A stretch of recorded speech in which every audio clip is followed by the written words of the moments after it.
Salut les amis, c'est Ludo, j'espère que vous allez bien. On se retrouve aujourd'hui pour une nouvelle vidéo et il va s'agir du book haul.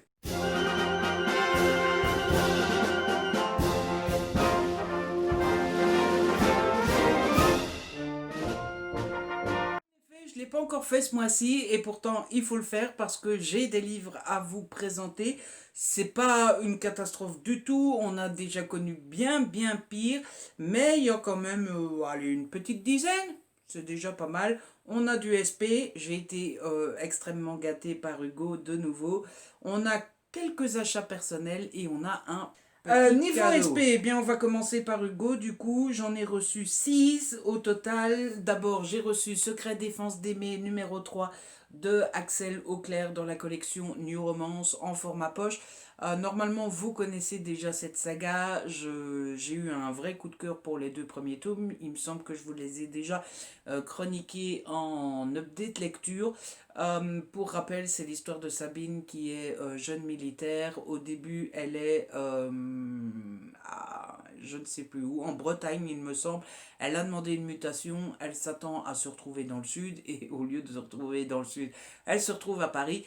Et quand elle arrive à Paris, eh bien, elle va intégrer un groupe secret de militaires qu'on appelle Condor, Cobra et Lynx. Et elle va découvrir que ces militaires, c'est la crème de la crème des militaires et que ces militaires interviennent dans toutes les missions super dangereuses pour aller tuer les terroristes à l'étranger et elle va vivre l'histoire d'amour avec l'un des soldats. Comme je vous le disais, les deux premiers tomes étaient des coups de cœur, j'avais donc hâte de recevoir celui-ci. C'est chose faite, il est lu et je vous en reparle très vite dans un update. Ensuite, j'ai reçu Plonge avec moi, le tome 2, peau contre peau de Holly TL aux éditions Hugo dans la collection New Romance en format poche. Celui-là, je ne l'ai pas encore lu. Je vous avoue que j'ai un petit peu peur, que j'y vais un petit peu à reculons. Je vous ai parlé du premier tome en update aussi. Premier tome qui avait été assez compliqué.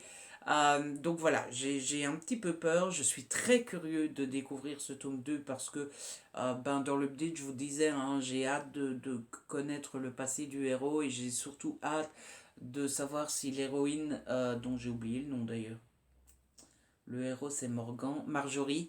Si Marjorie va réussir à se venger de ceux qui lui ont fait des choses pas très cool.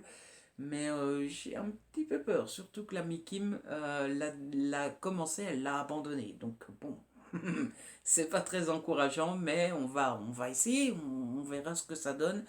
Mais j'ai les chocottes. Ensuite, j'ai reçu Is It Love, le tome 5, hein, Adam, écrit par Tamara Baliana aux éditions Hugo dans la collection New Romance.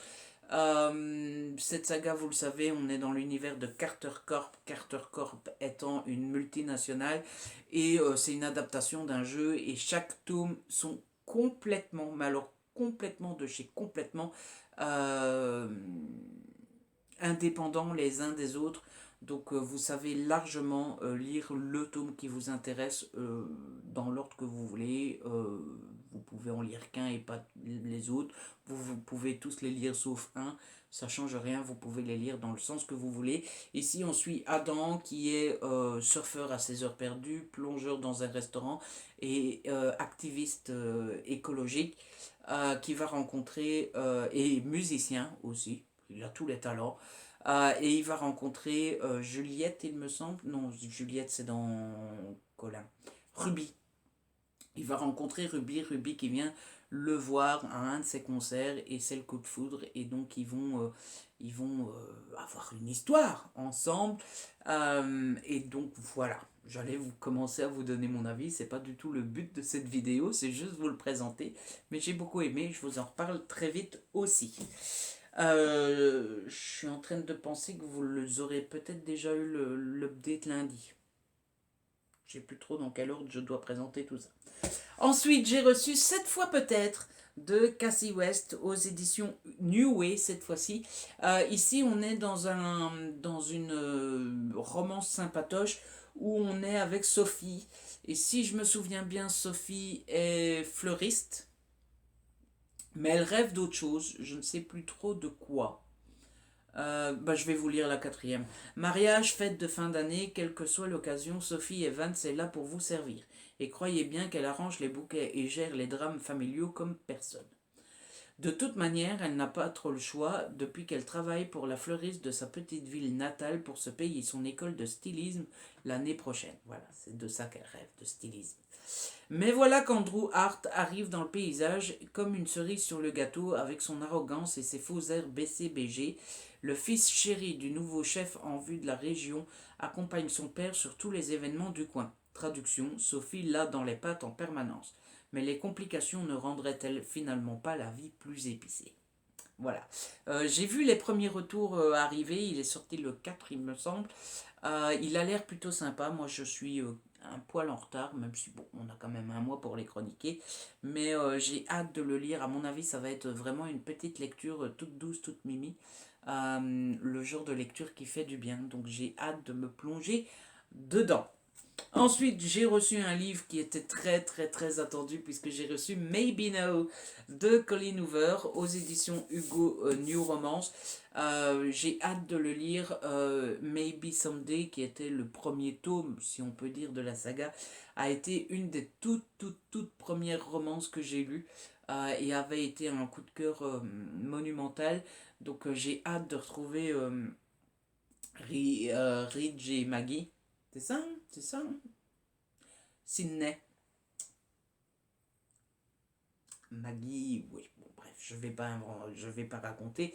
Rich, Sydney et Maggie.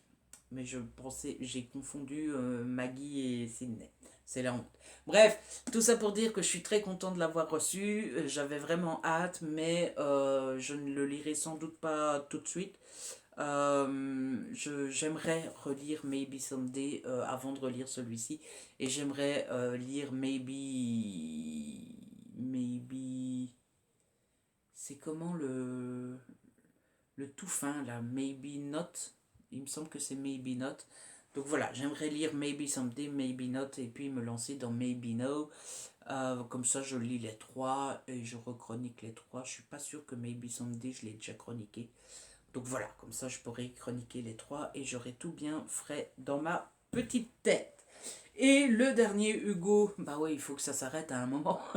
Le dernier Hugo que j'ai reçu, c'est Everyday Heroes, le tome 3, Cockpit de K. Bromberg aux éditions New Romance, enfin dans la collection New Romance.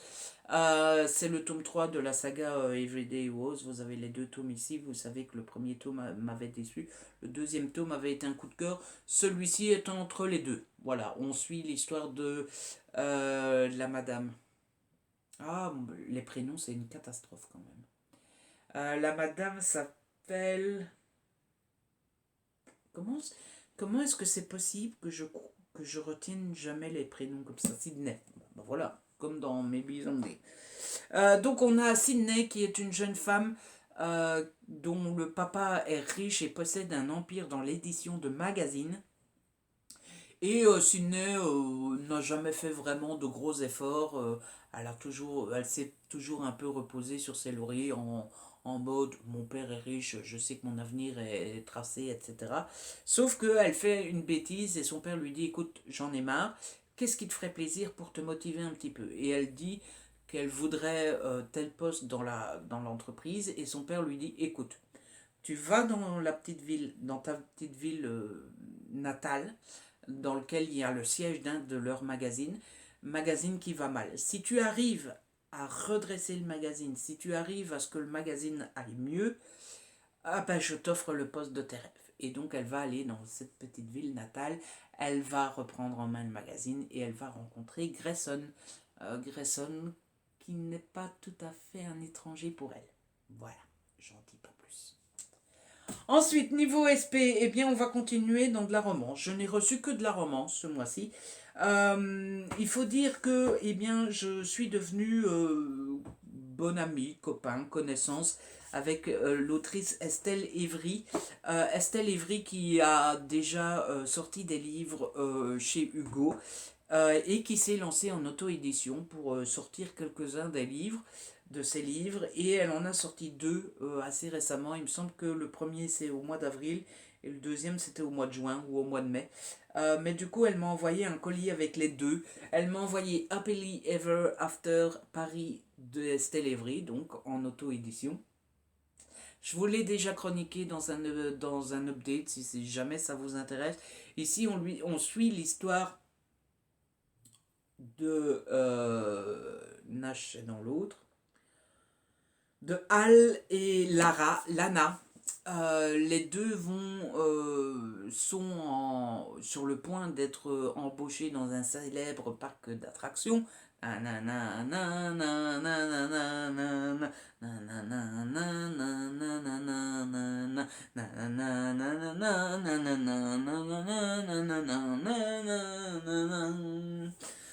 Parc d'attractions qui n'est jamais cité dans le livre, mais qu'on reconnaît très facilement. Et à partir de là, tout va commencer, ma gentille petite dame. Sauf que Lana a un passé un petit peu compliqué, passé qui pourrait lui mettre des bâtons dans les roues dans son histoire avec Al. C'était trop méga trop génial et je vous la conseille très fortement. Allez voir mon update si vous voulez en savoir plus. Et le deuxième livre que Estelle m'a envoyé, c'est Ambition Over Love. Ici, on est avec Nash et avec... c'est un sketch.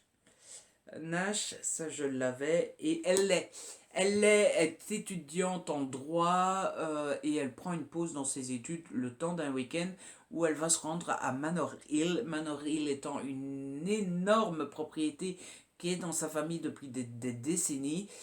Et elle se rend à Manor Hill parce qu'il y a une réunion de famille et donc elle y va. Sur le chemin, elle s'arrête dans un dîner dans lequel elle rencontre Nash et son colocataire qui s'appelle Zane, il me semble, mais je ne suis pas sûr. Elle est très attirée par Nash, comme ça, hein, physiquement, de vue, mais elle l'oublie très vite, elle reprend la route, elle se dit, c'était un mec que j'ai rencontré, je ne le reverrai plus jamais. Eh ben, devinez qui va à Manor Hill aussi. Ah, devinez, eh ben, c'est Nash, voilà. Et donc, voilà comment commence l'histoire, je n'en dis pas plus non plus, je ne l'ai pas encore chroniqué en update, mais ça ne serait tardé. Il sera peut-être même dans l'update que vous avez vu lundi, mais je ne suis pas sûr, donc ça sera peut-être dans l'update de lundi prochain. Bref, surveillez, mon avis devrait arriver assez rapidement. Et suite à mon amitié avec Estelle, je sais jamais si je peux dire qu'on est amis ou pas, enfin bref. Comme je connaissais bien Estelle, j'ai été voir un de ses lives sur Facebook, live qui était fait pour la sortie de Is It Love Colin et Is It Love Adam. Et donc comme Is It Love Adam est écrit par Tamara Baliana, et bien Tamara Baliana participait au live d'Estelle Evry. Bref, tout ça pour vous dire que j'ai rencontré Tamara Baliana grâce à un live que faisait Estelle Evry. Après le live, j'ai été parler avec Tamara, on s'est bien entendu tout de suite et donc Tamara m'a proposé de m'envoyer un de ses livres et donc elle m'a envoyé L'amour est dans le chai de Tamara Baliana, donc aux éditions Montlake Romance. Je ne sais plus si je vous l'ai déjà chroniqué, il me semble que oui. Ici, on est avec Léonie. Léonie, qui est une jeune dame aspirante actrice. Elle a été à la capitale, ça marche pas très bien. Et donc, elle revient dans son village natal un petit peu en ayant un peu honte d'avoir raté.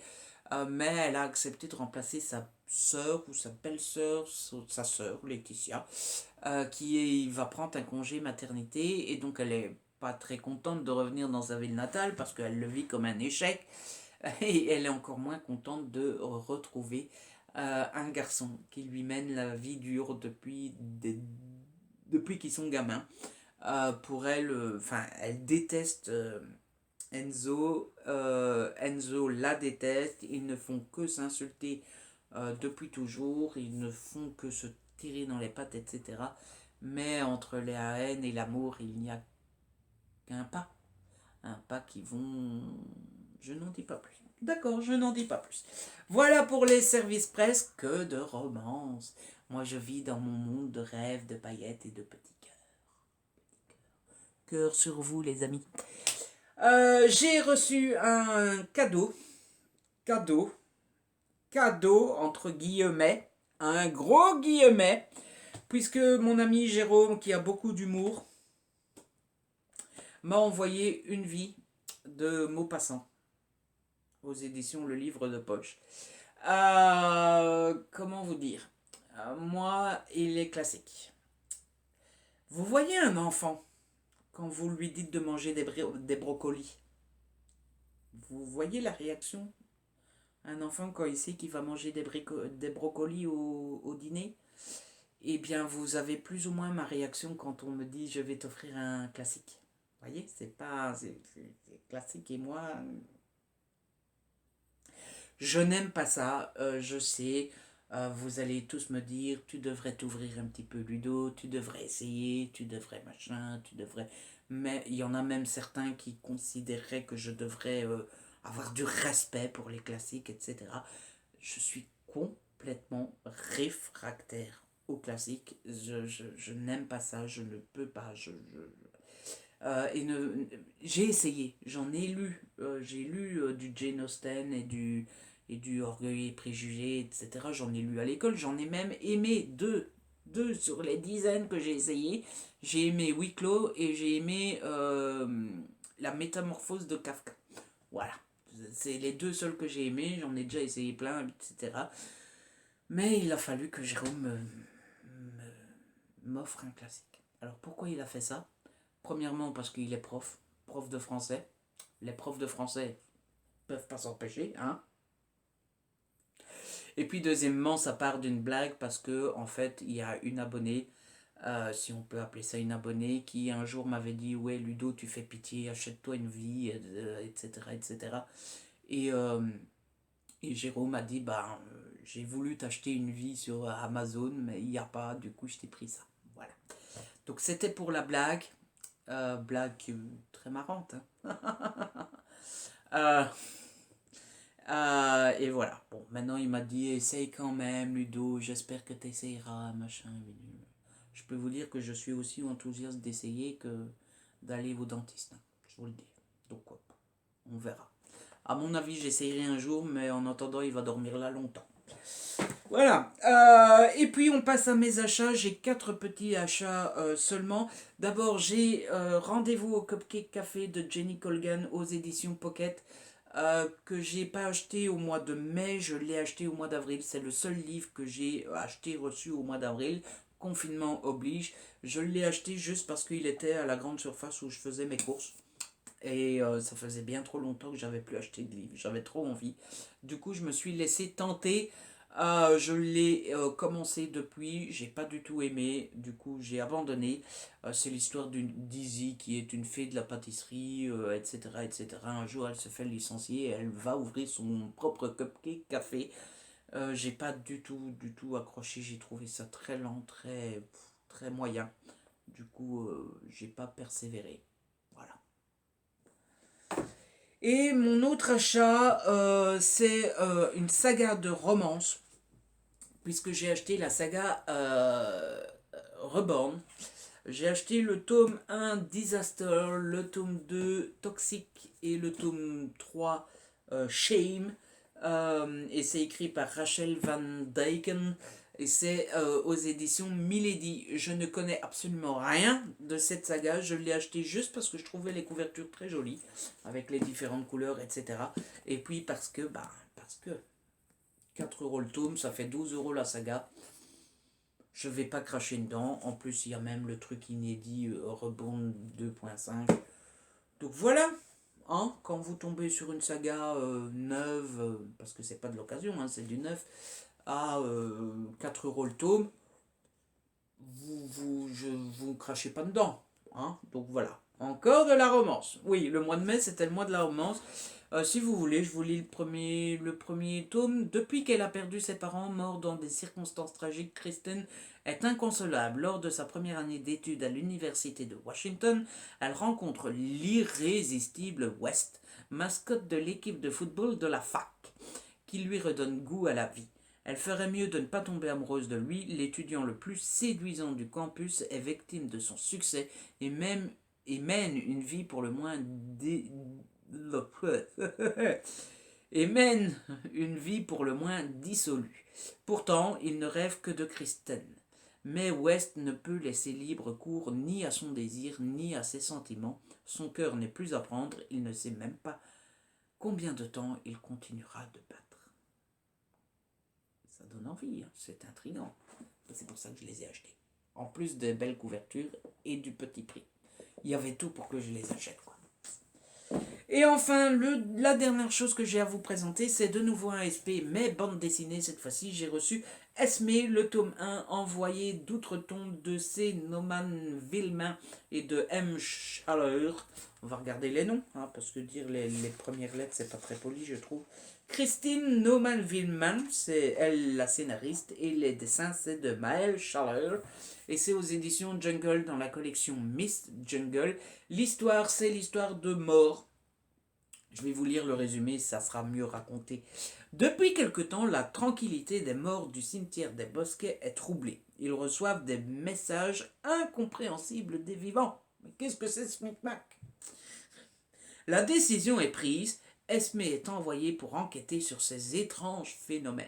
Cette adolescente morte au XVIIIe siècle va découvrir la vie d'aujourd'hui en intégrant le collège Simone Veil. Voilà, voilà, voilà. Je l'ai déjà lu, j'avais beaucoup aimé, c'est rempli de quiproquos, de scènes marrantes, de petites blagues, bah forcément vous avez ce décalage entre la dame du 18e siècle et le quotidien du 21e siècle. En 3 siècles, il y a quand même quelques petites choses qui ont évolué, donc voilà, c'était très marrant. Donc je ne peux que vous la conseiller. Voilà, voilà, voilà. Et c'est sur cette bande dessinée que se termine ce book haul. Vous voyez, j'ai été personnellement plutôt sage. Et puis j'ai été très très gâté par, Hugo et par les copines Estelle et Tamara. Si je peux les appeler les copines. Voilà. Ça fait bizarre parce que vous avez l'impression qu'on est copains. Mais en même temps, vous ne savez pas trop si l'autre vous considère comme copain. Et donc, bah, vous ne savez jamais sur les réseaux comment les appeler. Et donc bah, ça fait très bizarre parce que vous n'allez pas aller voir l'autrice en disant « Dis, tu penses qu'on se considère comme des amis ?» Donc voilà, bon, bref. Après tout, j'ai le droit de rêver dans mon petit monde. Tout le monde m'aime et je suis copain avec tout le monde, j'ai le droit aussi. Hein. Bref, c'est comme ça que se termine ce book haul. J'espère qu'il vous a plu. Si c'est le cas, n'hésitez pas à le liker, à le partager. N'hésitez pas à me laisser un petit commentaire. Vous savez que j'adore vous lire. Si ce n'est pas encore fait, abonnez-vous. Mais qu'est-ce que vous attendez? C'est gratuit et ça fait plaisir. On se retrouve très vite pour une nouvelle vidéo. Mais d'ici là, prenez soin de vous et de ceux que vous aimez.